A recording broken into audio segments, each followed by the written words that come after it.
সকালবেলা যখন বেলকনিতে দাঁড়ালাম তখন মনে হলো I am literally in heaven. মেঘের এই ওড়াউড়ি দেখে মনে হলো শহরের সব ডিপ্রেশন, টেনশন পাহাড়ের এই বিশালতার কাছে যেন একদমই জিরো।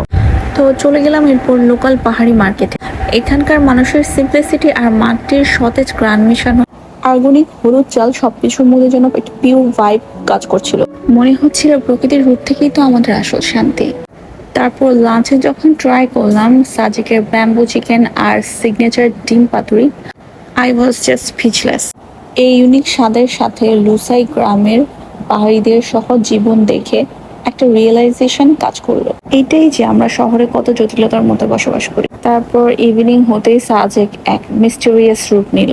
কারেন্ট নাই, নেই কোনো নয়েজ, চারপাশে শুধু ক্যান্ডেলাইট আর এক কাপ গরম চা। খোলা আকাশের নিচে ম্যাজিক্যাল মোমেন্টটা যেন আমাকে আয়নার সামনে দাঁড় করিয়ে দিয়েছিল। It's all about inner peace. আর নেক্সট ডে আমরা ঢাকার উদ্দেশ্যে রওনা দিলাম।